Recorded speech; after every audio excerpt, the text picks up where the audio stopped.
Holy shit, after a near 5-year wait, Spider-Man Brand New Day has finally released. Now, a lot of you probably remember how the last Spider-Man movie ended. Peter Parker fucked up royally, accidentally brought in a bunch of other characters from Spider-Man universes into his universe, and the multiverse was going to collapse. So in order to restore the universe, Peter Parker essentially had to sacrifice himself and make everyone in the world forget who he was. And that is where Brand New Day picks up. It picks up 5 years after that. No one remembers who Peter Parker is. They only remember Spider-Man. His best friends, Ned and MJ, have moved on, and Peter is only focusing on his life as Spider-Man. But along comes a new adversary who may or may not have special telekinetic powers, and it's up to Spider-Man teaming up with the Punisher, see who's behind a bunch of supernatural occurrences, and hopefully save all of New York. Right off the bat, I'm just going to jump into the positives. This will be spoiler-free. I'll talk about spoilers a little bit later, but right now we're just going in spoiler-free. Holy shit, this movie looked amazing. One of my big problems with the first 3 MCU Spider-Man movies was how flat and uninspired some of the directing was at most points throughout the movies. There were some exceptions, like the Mysterio sequence in Far From Home or the rainy sequence in No Way Home. But this movie got a complete upgrade, now being directed by Destin Daniel Cretton, who also did Shang-Chi just a couple years ago.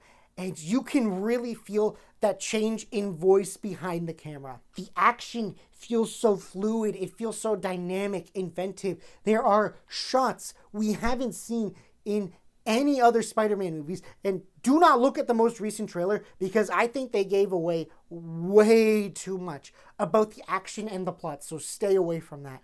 Just trust me, it looks great on the big screen. The colors pop. Everything feels so vibrant and alive, including Spidey's brand new suit, which, once again, looks fucking amazing. I think this actually might be my favorite Spider-Man suit ever. It feels so original, so homespun, while still feeling true to Spider-Man. It doesn't feel over-designed. They even say in the behind the scenes that this suit takes a lot from Tobey Maguire and Andrew Garfield's suits, and you can feel that influence in this. When we decided that we were going to make Spider-Man Brand New Day, we said, what if we made a suit that was an homage to Tobey's and Andrew's designs? Because now my Peter Parker had met those guys. It's practical. It's not just CGI. You can see the ripples flapping as he flies along the rooftops of New York. It feels amazing. Say that again? Not only that, but I believe this is Tom Holland's 7th performance as Peter Parker / Spider-Man in the MCU. He's been playing this character for over a decade, and by this point, you can clearly tell he's naturally set into the role. He knows what he has to do. He knows all the Peter Parker and Spider-Man mannerisms, and he nails it every time in this movie. And in my opinion, this is his best performance of the character, and I think after this movie, it might be my favorite interpretation of the character in general. Speaking of Peter Parker, I really liked his dynamic with Frank Castle, the Punisher, in this. If you've seen the Punisher in the other shows like Daredevil or his own spin-off show, you know he's a very broken and damaged character. And he has been raked through a river of shit. I did it because I liked it. Hell, I loved it. I'm sitting here, I'm just itching. I'm itching to do it again. And you think what? You think you're gonna send me to a nut house? What I do, I just do. It's out of necessity. Come on. You know you're not the only one, right? Who did you lose? Huh? Was it someone you loved? You know what I think, you hero? You know you're one bad day away from being me. But in this movie, while there is still that trauma, there is still that damage, he also does have a more jokey side, a more lighthearted side. And I think that has to do with Peter Parker being such a youthful, an optimistic presence, that he can just bring out the best in everyone. Now, that doesn't mean Frank still doesn't have his own tendencies and his own Punisher way of doing things, but it is definitely a different relationship to Frank Castle and Daredevil, which is a lot more serious and standoffish. This one is, as I said, a lot more playful, a lot more jokey, but it still has that emotional core to it. I also think they tackled MJ and Ned's relationship with Peter quite well. One of my biggest worries going into this movie was that they would just immediately undo the ending of No Way Home and have them instantly remember him just like that. That's not actually how the story goes down. It's done pretty tastefully. As I said, I'll get into it a bit later, but I'm glad that it didn't undermine what came before and just reset the status quo. Another aspect I really liked was New York City. New York City in this actually felt like a living, breathing character. You see that in the direction and the action sequences, but you also see that in a bunch of the little moments where Spider-Man saves a child or an adult or a bunch of the people walking around get little moments to talk, similar to what you would have seen in the Sam Raimi trilogy in the 2000s. That's something I think that was missing from both the Amazing Spider-Man movies and also the first 3 Tom Holland movies. But better late than never. I'm glad that New York actually feels real and lived in again. It was also great seeing other returning characters like the Hulk and maybe 1 or 2 others. The Hulk / Bruce Banner has a small role in this. I would say tame your expectations. I did like the role he played, and he brings up a pretty interesting moral dilemma that Peter has to grapple with. And admittedly, it was really great to see Savage Hulk again, because we haven't seen him in like 8 years since Avengers Infinity War, and seeing him just go all out and Spider-Man having to try to stop him as he's about to get the shit beat out of him was amazing. As I said before, the action sequences felt spectacular. They were really dynamic, very fluid. There were some interesting uses of POV shots. I'm not going to say anything more. You'll know it when you see the movie. But I did like how there was also a good amount of action sprinkled throughout. It wasn't just one big action sequence at the beginning, one at the ends. No, there was a little bit peppered out. It wasn't all just in one big go, which I think also helped with the pacing. Not only that, but the movie sets up a compelling mystery. You only know so much at the beginning. You're sporadically given little breadcrumbs that both us, the audience, and Spider-Man have to follow. You have to try to put the pieces together. Now, it's not as elaborate as something like The Batman from 2022, but it did feel right, and it just made for a compelling story. The movie was also really fucking funny. Not just in that typical MCU level humor. There were some very non-MCU jokes in this, including one at the very end. I may or may not discuss in spoilers, it's very fast, that had the audience fucking dying.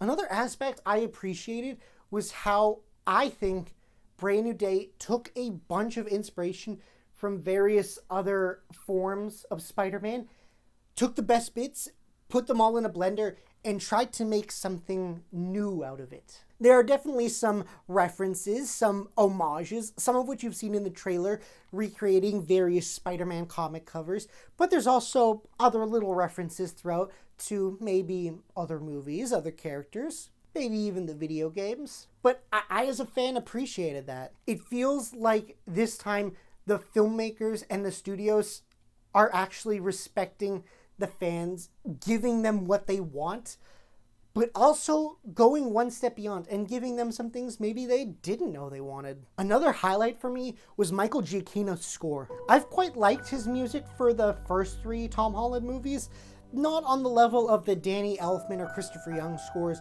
from the Sam Raimi trilogy, but I like them well enough. But in this one, holy shit, it was fucking amazing. The standout track for me is the opening Spider-Man theme, which, correct me if I'm wrong, I don't think they've ever done this before, but the Spider-Man theme now incorporates a bunch of synths into it. Not just in the total score, but specifically his theme. And that created such a unique sound that I can't say I've heard from Spider-Man before, but it felt very fresh, very new. But it still honored the score from the first 3 movies, and it still feels in line. It just feels like there's a new take on it. I also really like the journey that Peter goes on in this. You see this in the trailer, but we also find out in the beginning that he's basically been living the past 5 years as Spider-Man. He's not been doing a lot of Peter Parker things. And that comes into conflict later in the movie when he starts developing these really strange powers, including, as was shown in the teaser trailer, organic webbing, just like Tobey Maguire's Spider-Man. And I think they handle that aspect in a really clever way, because there are some people who prefer the comic purist approach, where Spider-Man has the web shooters that he creates himself. But some people prefer the approach that Sam Raimi took, where Spider-Man just shoots the webs from his wrist. In this movie, you get the best of both worlds, where you get the mechanical web shooters and you get the organic web shooters, and it's actually important to the story. And that also leads to a bunch of scenes in the second half, which I will talk in spoilers, that get pretty dark, and it dives into the dichotomy between superhero Spider-Man and normal everyday Peter Parker. Aspects that I think everyone loves to see explored.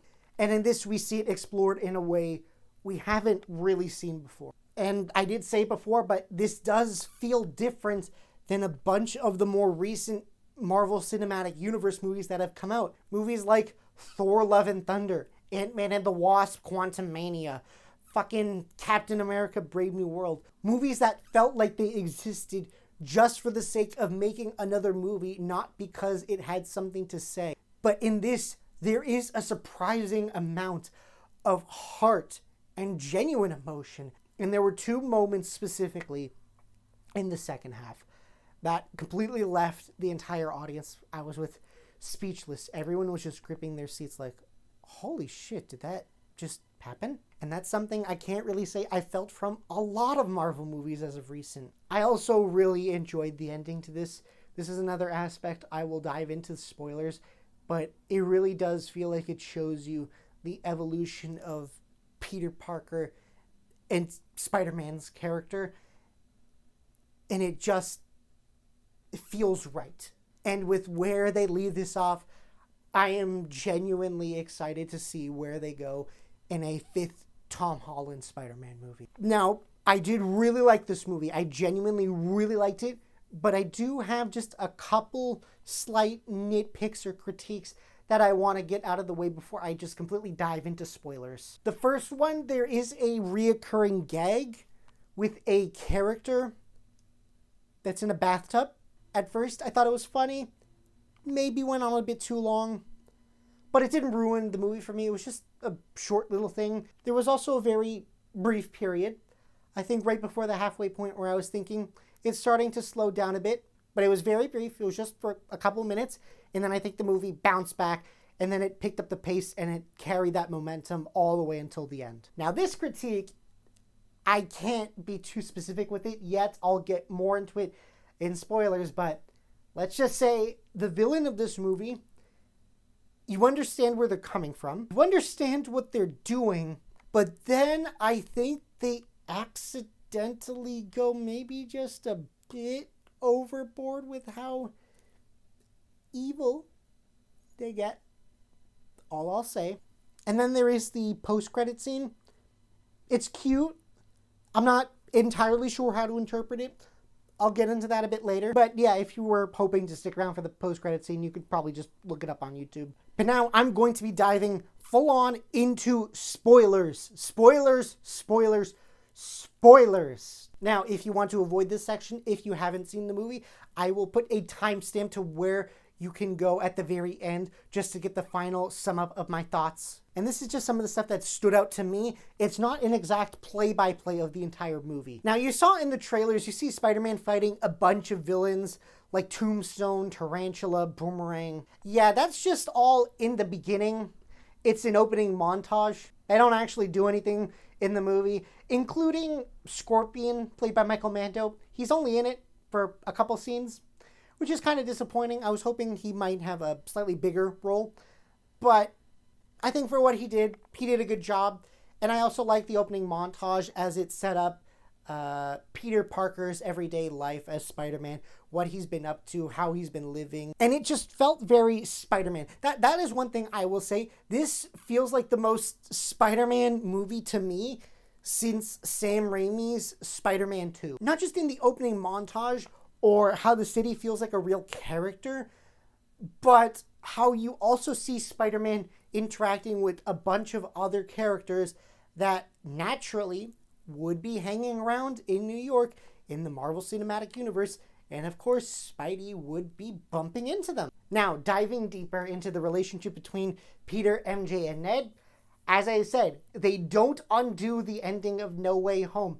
In this movie, they make it explicitly clear that MJ does not remember him. They make that very apparent in two scenes. The first one being where Jean Grey, the villain of the movie, possesses Zendaya's MJ and tricks Peter into thinking that she's gotten her memories back, but Jean herself says there's not a thought of you up here. And then there's the scene later in the movie where MJ accidentally finds the letter that Peter was going to read to her at the end of No Way Home, and she just flat out tells him, "I don't love you." That was one of the moments I said earlier. Everyone in the audience, they stood shook. And honestly, I'm kind of glad that she wasn't the one that got her memories back. I think that would have been a cheat. True Love's Kiss just completely overriding the spell, and now it's like it never happened. Now MJ does at least know who Peter Parker is. She now knows that he is Spider-Man, but she's not in love with him. She's in love with her new boyfriend. And I think that does bring up the idea, because 5 years have gone by in the movie and in real life. It does beg the question, if he had actually read the note to her at the end of No Way Home, which took place right after the final battle, would she have been more accepting if Peter just told her outright? Would they still have gotten together? Would they not have? It's a very different dynamic, because in this, MJ and Ned now have a completely new friend group separate from Peter Parker. They lived 5 years of a life. They finished their career at MIT. They are now full-grown adults. But yes, I really like that's the direction they took. As I said before, New York also feels like a lived-in character, and you see that in many little vignettes where Spider-Man's helping. Like right at the beginning of the movie, there's a kid in danger. He's about to get hit by, I think, like a car or a truck. Spider-Man catches him, and he says, "Are you okay, kid?" "Yeah, you're okay." He swings away. That was really funny. It was really cute. It feels like Spider-Man. It feels like something he would do. And then there's another moment where Spidey lands on top of a car. The guy inside looks up to him. He's like, "Don't worry, Spidey, I got this." And then the car just like boosts into sports mode. I think it was a BMW. They probably paid a shit ton of money to have that product placement. But it was nice because it felt like the citizens of New York were actually trusting Spider-Man and believing in him. And as I said, yes, there are a few familiar faces from the MCU. You have the Punisher, you have Hulk, but you also have Yelena, Black Widow, from the Thunderbolts, who is the person with the hot tub running gag.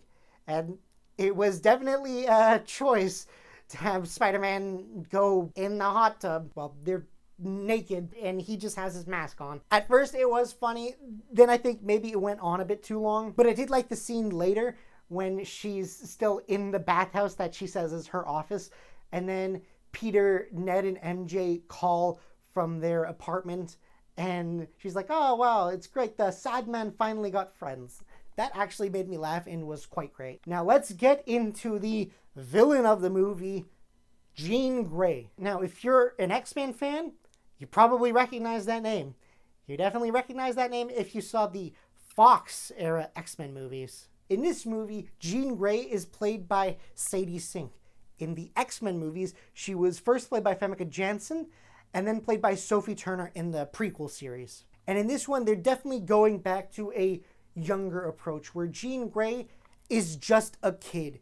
She's broken, she's hurt. You find out the entire mystery is Jean's sister has been taken by Damage Control. They're an organization we've seen throughout the Marvel movies after Endgame. And the leader of the organization, William Metzger, who I believe is also an X-Men character, he's the one that tells Peter, oh yeah, we've been having this issue. Her sister, she was just someone I knew. She got into my mind, planted that in my head. I don't know why I said it, which I'll get to that later. But you feel Jean's pain, and I think Sadie Sink does a good job, especially towards the end. I like the dynamic that was set up between her and Peter, especially the conversation that they have in Peter's memory, where it's the scene after the ending of Homecoming, where Aunt May, who I'm glad they brought back for this movie, even if it was just in flashbacks, tells Peter to be careful playing Spider-Man, going out and stopping crime.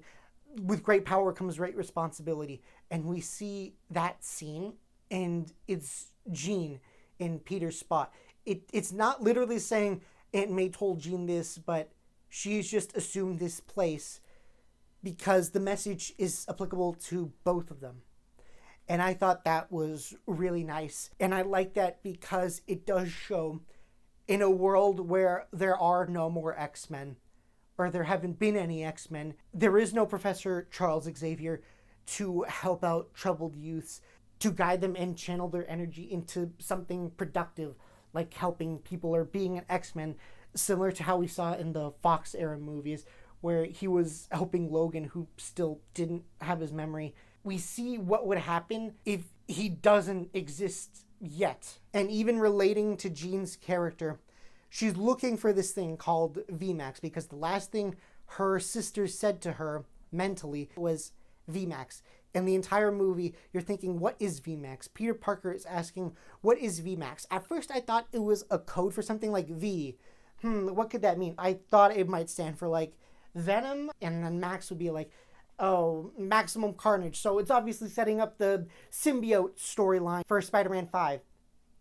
And then you get the reveal in the climax of the movie. And this was, as I said before, one of the moments that everyone's jaw just dropped, and I think everyone's heart sunk. Jean is captured by Damage Control after Spider-Man uses an inhibitor on her, which he got from Hulk, which is one of the moral dilemmas I said earlier that Hulk gave Spider-Man. Like, if you could make a universal inhibitor, what stops it from just being used on anyone and suppressing anyone? And I don't want to say, but I think that is going to be a plot point that's going to be unraveled down the line. We'll see what happens, but that's just what I think is going to happen. But Jean, while she's captured, and the real villain of the movie, William Metzger, is torturing her, she's in this little glass cell. And then she looks up. It's a little vent ceiling fan. And it has the word VMAX. Everyone's jaw just dropped, because turns out it wasn't a secret message. It wasn't a setup for a future Spider-Man storyline. It was just the last thing she ever saw right before she died. And that honestly got to me quite a bit. And that completely causes Jean to snap. She loses it and she ends up freezing half of New York. But that leads into one of my criticisms that I did say I had with the villain. And that's where I think maybe they might have accidentally made Jean a little too evil. Because it's already been confirmed Sadie Sink will return as Jean Grey in Avengers Doomsday or Secret Wars, one of the two at least. And she is going to be in the upcoming X-Men reboot directed by the guy who did Thunderbolts. And we know eventually what's going to happen, how she's going to be this integral member of the X-Men. But in this, she is still just a kid. And when she does hop into people's bodies, which has a jump radius of 33 feet, they said, she keeps taunting Spider-Man.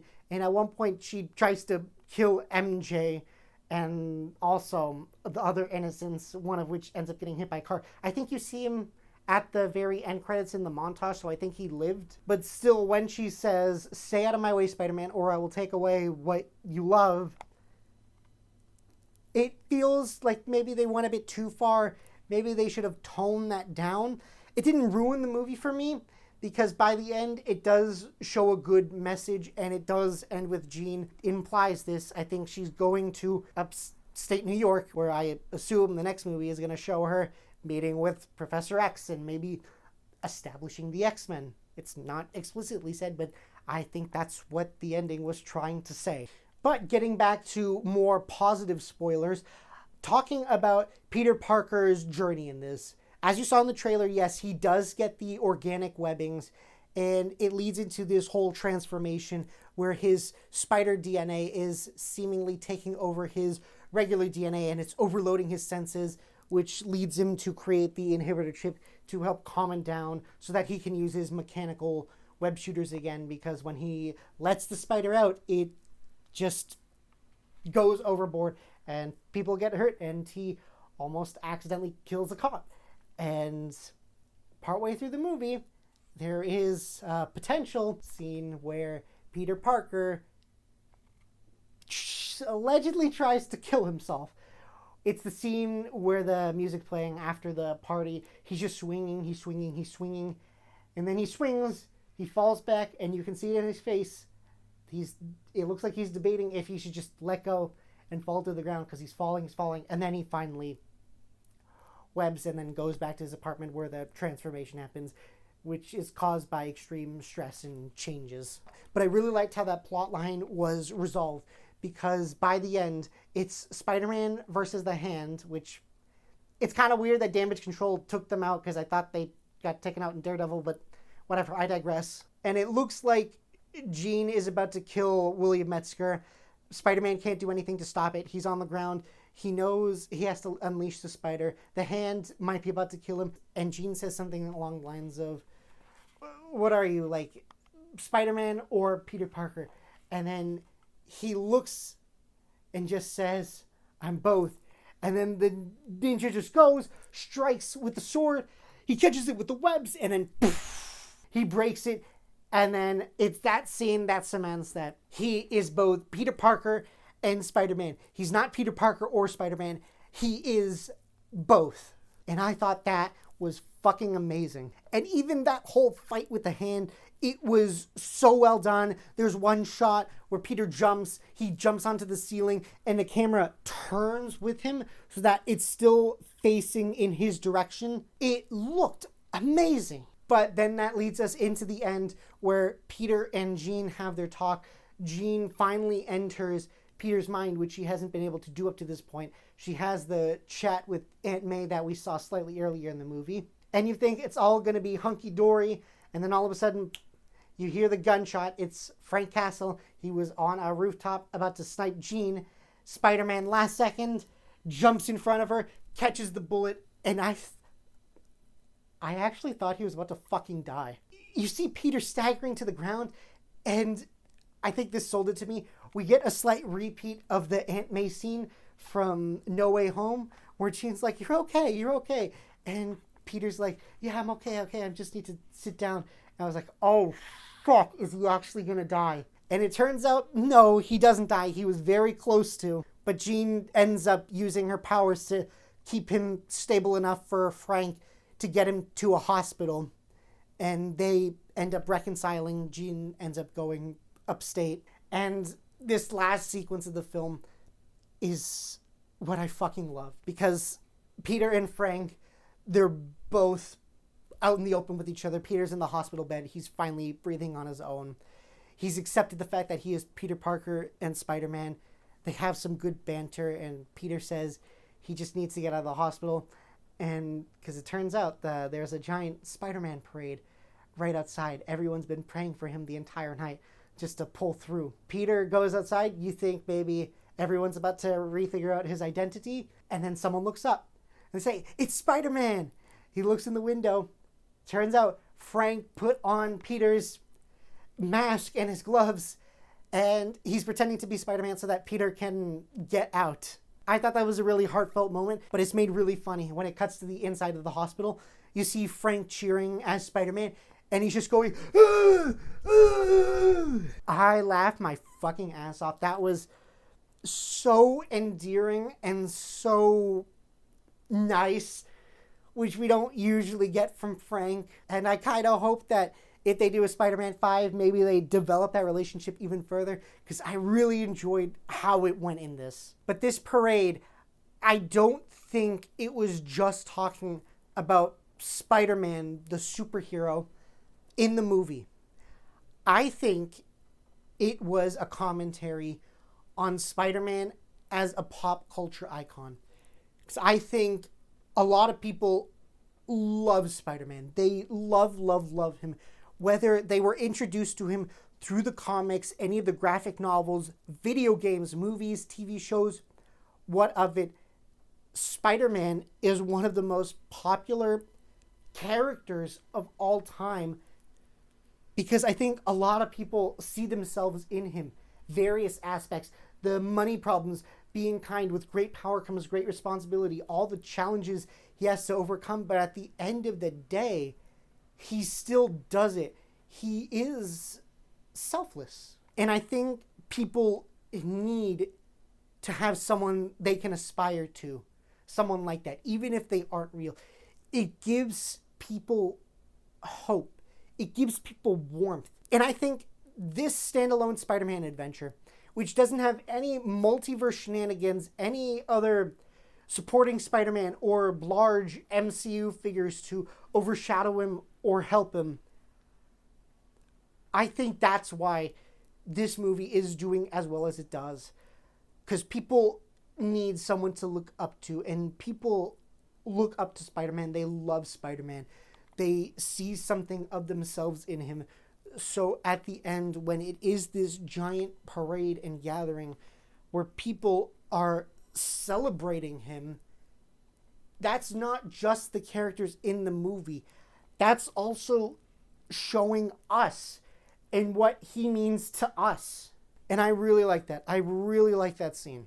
And then that gets us into the very end. Peter has saved the day. He's escaped the hospital. He's just going about his day. He talks to this woman at the police. I believe her name is Jean DeWolf.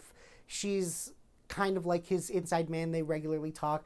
And she says, just rest. We can handle it, because it's like a regular bank robbery that's going on, and they can handle it. Spider-Man just has to rest now. He goes into a bodega that we saw earlier in the movie, and then he comes across Ned. And then he finally just decides to go up to him, and he says, "Hi, my name is Peter." He gives Ned his hand, and then the two of them do the handshake that they did in the previous movies, and Ned's eyes just light up with a big smile on his face, and he says, "Peter?" And I really like that even though this movie had its darker moments, it left off on a pretty optimistic note where it wasn't true love's kiss that got his friends back. It wasn't any spell or anything like that. It was just two friends doing their handshake. Peter introducing himself to Ned. It got his memory back. At least I think that's what happened by his reaction, the fact that they did it. I really like that because it showed that there is hope. There's always something you can hope for, even in the darkest times. If you keep pushing, there is light at the end of the tunnel. That was the light at the end of the tunnel. Like a little reward for all the work Peter put in for the last 5 years of just being Spider-Man. He finally gets his friend back. And I really like that. Now I'll just quickly talk about the post-credit scene. There's not much we can go on. All it is the little Spidey tracker, which we saw repeatedly throughout the movie. It's an app Ned made to track Spider-Man. It keeps saying, "Here's Spider-Man, here's Spider-Man." It stops. It pulls back. The app glitches. It's kind of weird. It gives the glitch effect from the Spider-Verse movies, like where Miles keeps glitching out when he's in other realities, and then it just keeps pulling back and pulling back and pulling back and pulling back, and then it turns away from Earth, and it goes and goes to the other side of like the solar system, and then it zooms into this moon, and it's like recalculating, and then it says, "New Spider-Man sighting." And I think that's supposed to be alluding to the next Avengers movie, or 2 Avengers movies from now, Secret Wars, where there is the formation of Battle World and a bunch of different superheroes get together to have to fight Doctor Doom. I think that's what it's referring to. And I think it's going to be setting up the black suit Spider-Man, which originated in the comics Secret Wars. I'm not entirely sure. It's pretty vague. They did say they will answer it. It's not just going to be one of those post-credit scenes that gets left in the dark and we never see it again. They said they will address it. But I honestly just don't have anything else to go off of for that. I was like, yeah, it's cute. Let's see what happens. But that was my review of Spider-Man Brand New Day, spoiler-free and spoiler review. I really like this movie. Outside of those few aspects I didn't particularly love, I thought it was great. It is, I think, my favorite Spider-Man movie since Sam Raimi's Spider-Man 2. It's definitely my 3rd favorite.